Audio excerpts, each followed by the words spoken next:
ماشي. طيب إحنا دلوقتي اتكلمنا عن الabsorption وقُلنا إن إحنا عندنا liquid معيّن بنستخدمه كsolvent بيدوّب لي المَيّة من الغاز بتاعنا. إحنا دلوقتي بقى هنتكلم عن إيه، هنتكلم عن الabsorption أو الابتزاز.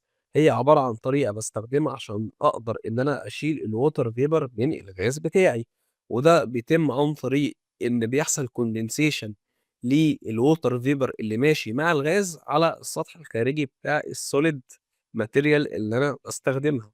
طب هو شكل الsolid material دوّة عامل إزاي؟ هنتعرّف عليها بالتفصيل برضه المُمِل. يبقى الdehydration ممكن أستخدم فيها العملية بتاعة الabsorption أو العملية بتاعة الadsorption. لو أنا باستخدم العملية بتاعة الabsorption أو الامتصاص، فأنا باستخدم حاجة اسمها liquid desiccant، مُجفِّف ولكن هو liquid chemical معيّن أنا باضيفه. طب هو أنواعه إيه؟ هنتعرّف عليها إيه بالتفصيل. طيب لو أنا باستخدم الطريقة التانية اللي هي dehydration عن طريق الabsorption، فأنا باستخدم حاجة اسمها solid desiccant أو dry desiccant، عبارة عن حاجة كده شبه البلي. طيب الحاجة ديّة شكلها عامل إزاي؟ هنتعرّف عليها بالتفصيل قدّام. طيب يبقى العملية ديّة نفسها بتتم عن طريق إن الmolecules نفسها بتاعة الsurface نفسه الsolid اللي أنا باستخدمه عندها حاجة اسمها selectivity، يعني هي بتختار تمتص الwater vapor وبتسيب الغاز يعدّي، تمام. طيب عشان كده بتقدر إنها بتمتص بخار المَيّة من الغاز بتاعي. يبقى دلوقتي إحنا اتكلمنا باختصار شديد هو الموضوع بيتم إزاي، وإيه الطرق اللي أنا ممكن أستخدمها عشان أقدر إن أنا أفصل البخار بتاع المَيّة من الغاز بتاعي. طيب خلّينا بقى دلوقتي نتكلم عن الwater content بتاع الغاز. هو أنا دلوقتي لمّا قُلت إن الdew point بتاعة الغاز عالية، طيب إحنا محتاجين نعرف هو ليه الdew point بتاعة الغاز ده عالية، والdew point بتاعة الغاز التاني مش عالية؟ يعني ليه البير الأولاني ده طلّع لي dew point مثلًا للغاز كبيرة، وده طلّع لي dew point قليلة، ماشي؟ يبقى الكلام ده بيعتمد على إيه؟ بيعتمد على الcomposition بتاع الغاز، صح كده؟ مضبوط. طيب هل هو بيعتمد على الcomposition بتاع الغاز نفسه كnatural gas بس؟ لأ، ده كمان بيعتمد على الimpurity اللي موجودة مع الغاز نفسه. يعني على سبيل المثال بيقول لك دلوقتي لو أنت عندك sweet gas وعندك sour gas، طبعًا إحنا قُلنا إن الsweet gas هو الغاز اللي ما فيهوش H2S، إنما الsour gas هو الغاز اللي فيه H2S وكمان برضه كمية من الCO2. طب وبعدين إيه المشكلة؟ المشكلة هنا بيقول لك إن الsour gas نفسه كغاز معاه شوية H2S وCO2، فالH2S دول والCO2 هو ليهم ability إن هم يلزقوا في الH2O molecules، يعني الجزيئات نفسها بتاعة المَيّة طول ما في H2S وCO2 هي بتُفضّل إنها تمسك فيهم. عشان كده لو أنا عندي غاز فيه H2S وCO2 هتلاقي إن الwater content بتاعه عالي أو الdew point بتاعته عالية، ماشي. عشان كده في الحالة دي بيقول لك في بعض الأحيان هتلاقي إن الH2S ده والCO2 بيبدأ إن هو يتفاعل مع المَيّة وبيكوّن لي إيه بقى، بيكوّن لي الH2SO4 والH2CO3. طيب دي أحماض اللي هو إيه، حمض الكبريتيك وحمض الكربونيك، دول بيعملوا إيه، دول بيعملوا corrosion. عشان كده طبعًا هي حاجة وحشة إن أنا يكون عندي CO2 وH2S وكمان H2O في الغاز بتاعي. عشان كده أنا محتاج بقى إن أنا أشيل الكلام ده كله، أعمل sweetening للغاز لو في H2S وCO2 وأعمل dehydration للغاز لو في H2O. يبقى أنا دلوقتي الكمية بتاعة الH2S والCO2 لو عالية، ده معناه إن الغاز شايل كميات كبيرة من المَيّة، وبالتالي يُفضّل إن أنا أشيلهم الأول قبل ما أشيل المَيّة، لإن هم السبب الرئيسي في وجود المَيّة في الغاز بتاعي. طب once إن أنا شِلت الH2S والCO2 هابدأ بعد كده إن أنا هاعمل dehydration عادي، اللي هو بالabsorption أو الadsorption اللي إحنا قُلنا عليها. طب هو الموضوع بتاع الabsorption ده بيتم إزاي؟ ده هنعرفه قدّام يعني إيه بالتفصيل إن شاء الله. ومع ذلك بيقول لك في بعض الأحيان إحنا ساعات بنعمل إيه بقى، إحنا ساعات بنعمل remove للwater الأول وبعد كده بنشيل الH2S والCO2. طبعًا هو الكلام ده بيكون بناءً على مين المشكلة الجذرية الأكبر، يعني لو نسبة المَيّة أكبر ومشاكلها أكتر يبقى أنا أشيل المَيّة الأول. طب لو نسبة الH2S والCO2 أكبر وعاملة لي مشاكل أكبر، يبقى أشيلها الأول وهكذا، ماشي؟ طيب خلّينا بقى دلوقتي نتكلم عن الwater content of liquid. يعني أنا دلوقتي محتاج إن أنا أبُص كده من ناحية هندسية، هو أنا إزاي أقدر من خلال معادلات، من خلال رسومات مثلًا بيانية معيّنة أقدر إن أنا أعرف هو الغاز ده يقدر يشيل water content قد إيه، تمام؟ ده إن شاء الله اللي إحنا هنتعرّف عليه في الجراف ده. طبعًا لو جينا بصينا هنا، هو هنا بيقول لك الwater content of gas. خلّينا كده نبُص على الشكل اللي قدّامنا ده. لو جينا بصينا على الشكل اللي قدّامنا ده، فهو عبارة عن إيه، هو بيشيل أكتر من معلومة. المعلومة الأولانية اللي هي موجودة على الأفقي هي درجة الحرارة. يعني درجة الحرارة بتفرق معايا في كمية الwater vapor اللي موجود مع الغاز، بالضبط كده. كل ما درجة الحرارة تبدأ إنها تزيد، الwater vapor اللي الغاز شايله هيبدأ إن هو يزيد. طب هو إحنا عايزين نعرف كده هو بشكل منطقي، هو ليه الموضوع ده بيتم؟ ما هو أنا دلوقتي كغاز مش هاقدر أشيل الliquid التقيل اللي الكثافة بتاعته تقيلة، أنا هاقدر أشيل الحاجات اللي الكثافة بتاعتها قليلة. وبالمنطق أنا لمّا بازوّد درجة الحرارة، أنا باعمل أكتر من تغيير. التغيير الأولاني إن أنا بازوّد الkinetic energy بتاعة الغاز، فالغاز بيقدر إن هو يشيل كميات أكبر من الmolecules.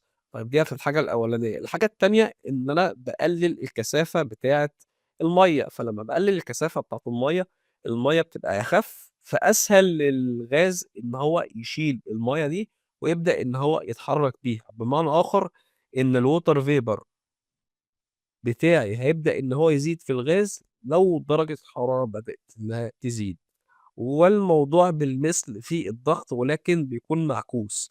بمعنى آخر إن أنا لمّا هاقلل الضغط، أنا باعمل إيه، على طول ما أنا باقلل الضغط، أنا باقلل الكثافة بتاعة المَيّة برضه، فالكتلة بتاعتها بتبدأ إنها تقل، وبالتالي الغاز هيكون أسهل له إن هو يشيل المَيّة. وخصوصًا إن أنا لمّا بازوّد درجة الحرارة أو باقلل الضغط، أنا كده باميّل المَيّة إنها تكون في الvapor state، فأسهل لها إنها تمشي مع الغاز، عشان نقدر نكون فاهمين الموضوع بشكل بسيط.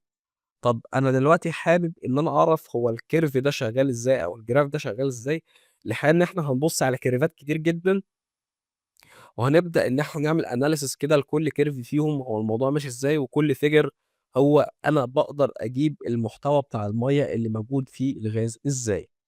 مثلًا على سبيل المثال بالنسبة للcurve ده، هو هنا بيقول لك إن درجة الحرارة بتبقى محطوطة على الأفقي. طب وبعدين؟ محطوط على الرأس هنا النسبة بتاعة المَيّة بالباوند لكل إيه بقى، لكل قدم مكعب من الغاز عند الظروف القياسية، ماشي؟ طيب هو هنا بيقول لك إيه بقى، هو هنا بيقول لك إن أنا طول ما أنا عمّال أزوّد درجة الحرارة، ماشي، هابدأ إن أنا أعمل إيه بقى، هابدأ إن أنا عندي شوية كيرفات كده أو شوية خطوط. الخطوط ديّة كل خط مرسوم عليهم إيه بقى، مرسوم عليهم الpressure.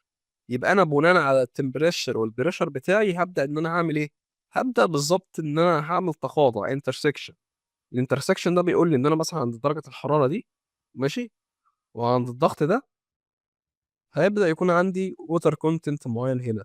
طبعًا طول ما أنا باطلع لفوق كده الميل، كل ما الwater content بيبدأ إن هو يزيد. طب إيه الكيرفات اللي موجودة على اليمين ديّة، هنعرف اللي هي إيه، اللي هو الcurve اللي هو موجود هنا ده الcurve اللي موجود هنا ده. الكيرفات ديّة بتاعة إيه، هنعرف قدّام. طيب دلوقتي هو هنا بيقول لك إيه، بيقول لك إن الcorrelation بتاعة الwater content بتاعة الغاز، اللي هي الcorrelation دي، أنا باستخدمها إمتى؟ أنا بافضّل إن أنا أستخدمها لمّا هيكون عندي lean sweet natural gas. يعني إيه lean gas؟ كلمة lean هي تحمل أكتر من معنى. المعنى الأولاني، لو أنا باقول lean gas بالنسبة للمَيّة، فهو معناه إن هو dry gas ما فيهوش مَيّة، ماشي؟ يعني أنا دلوقتي لو محل الدراسة بتاعتي هو المَيّة، فلمّا أقول لك lean gas ده معناه إن هو ما فيهوش مَيّة. طب لو محل الدراسة بتاعتي هو الكوندنسيت، فكلمة lean gas ده معناه إن هو ما فيهوش كوندنسيت. كذلك برضه كلمة wet، لو أنا باقول لك كلمة wet ومحل الدراسة بتاعتي هو الكوندنسيت، فكلمة wet gas معناها إن هو في كوندنسيت. طب لو محل الدراسة بتاعتي هو المَيّة، فكلمة wet gas معناها إن هو فيه مَيّة.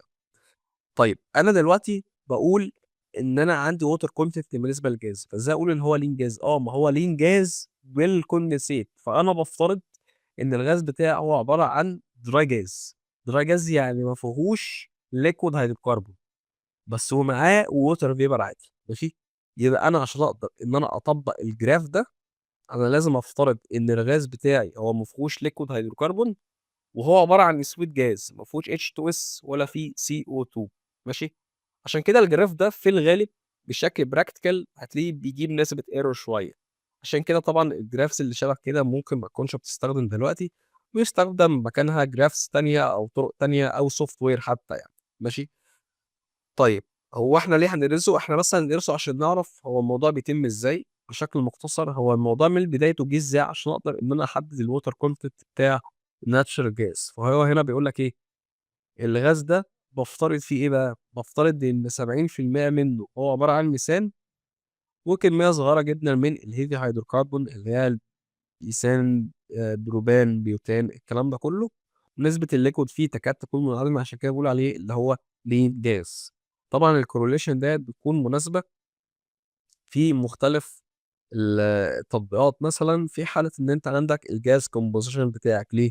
ما هو أنت لمّا هيكون عندك الgas composition هتقدر إن أنت تطلّع الcorrelation دي. طب هل الgas composition بيفرق معايا؟ أكيد طبعًا بيفرق. طب إزاي؟ مش إحنا قُلنا إن الcurve ده بيعتمد على الpressure والtemperature؟ ما هو بيعتمد على الpressure والtemperature، ولكن في حاجات موجودة فوق كده بتكون عبارة عن correlation بناءً على الspecific gravity بتاعة الغاز نفسه ونسبة الsalinity اللي موجودة فيه أو نسبة الملوحة اللي موجودة فيه.